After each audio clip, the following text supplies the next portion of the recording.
Auzubillahiminash-shaytanir-rajim. Bismillahir-rahmanir-rahim. Assalamu alaikum wa rahmatullahi wa barakatuhu. Today our topic is writing descriptions, and this video will just give a brief overview of writing descriptions.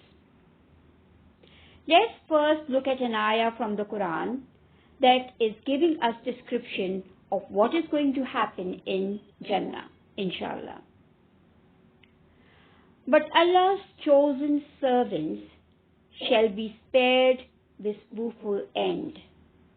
For them awaits a known provision, a variety of delicious fruits, and they shall be honored in the gardens of bliss. They will be seated upon couches set face to face.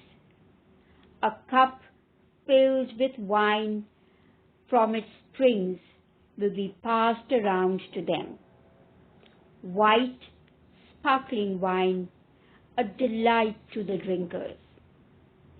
There will neither be any harm in it for their body, nor will it intoxicate their mind. Just look at the description that Allah subhanahu wa ta'ala has used. What type of end? Woeful end. So they will be protected from woeful end. Delicious fruits. Gardens of bliss. And the couches that will be set face to face so that the people of Jannah can talk to each other. White, sparkling wine, which will be a delight to the drinkers. And in the last two sentences, Allah subhanahu wa ta'ala has described that this wine is not going to harm their body, and neither will it intoxicate their mind. Why are descriptions written?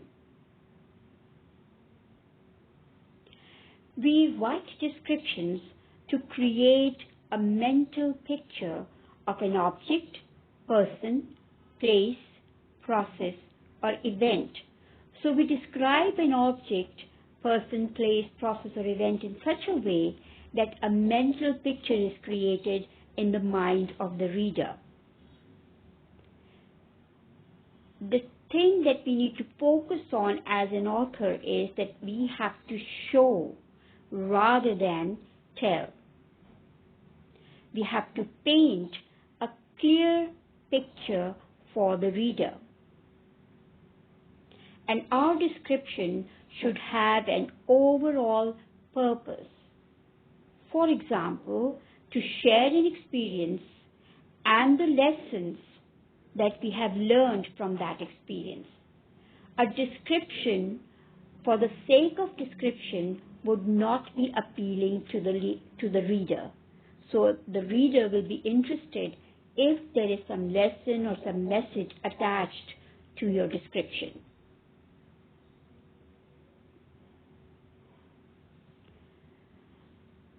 Now, our description can be just a paragraph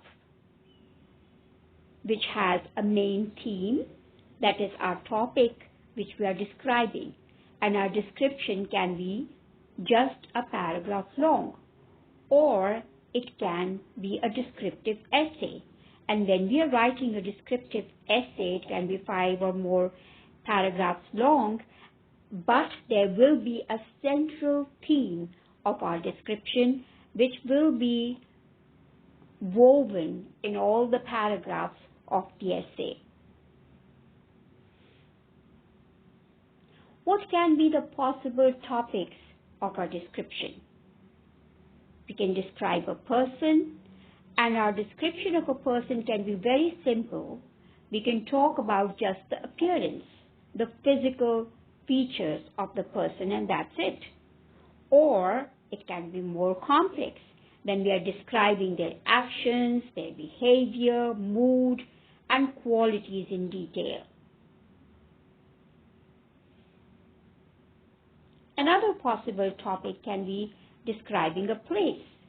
When we are describing a place, always remember that our description should be written in an original way. It is It should be a description that is from our eyes, so that the reader is interested in reading your description.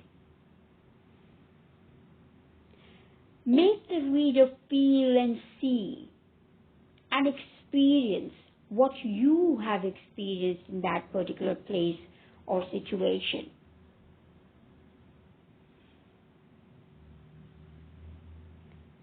You can write about an event. When you are writing about an event, this would be like a story. What happened? It can be a step-by-step, event-by-event, moment-by-moment description, a detailed commentary of what happened.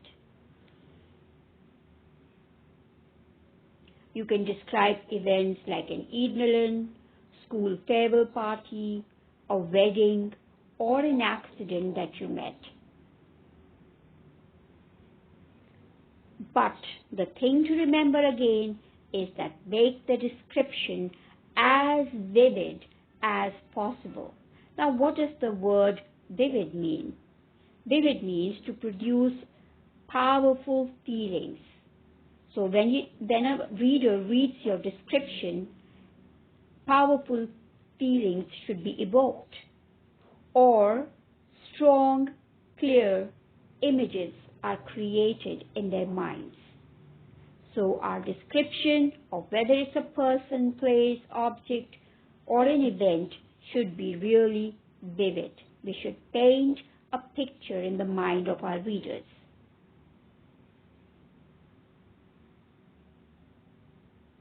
Another possible topic can be describing an animal.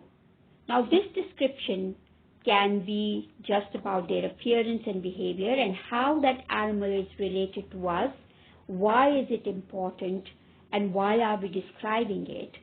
Or we can talk about its biology.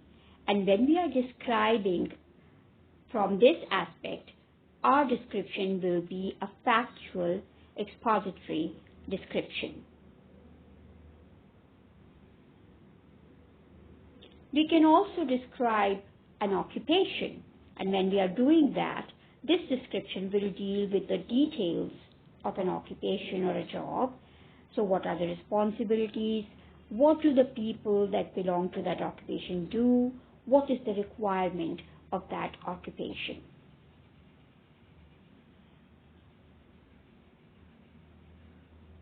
You can also describe a behavior of a particular person. And when you're doing that, that behavior has to be strange or unusual. Otherwise, if it's ordinary, then your description would not be powerful. So it has to be something strange or unusual.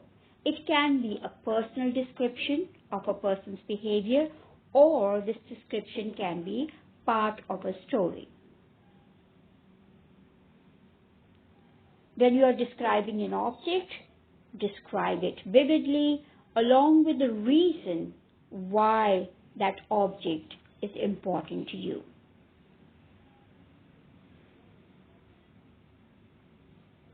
A descriptive paragraph or an essay can be approached in two ways. The description can be very personal. You can describe your personal experience, your visit, or a particular event that was important to you.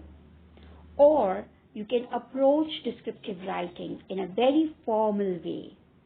And this type of description will be more specific. It will have more facts. This can be a scientific description or an historical description of any event in the past.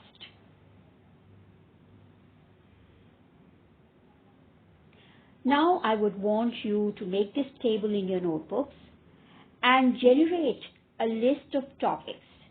This will become a recipe for writing your descriptions, and then you can continue writing descriptions on a daily basis so that you become smarter and smarter in writing a descriptive paragraph. This is the reference. That's all for today. See you next time. Allah Hafiz. Jazakallah for watching this video.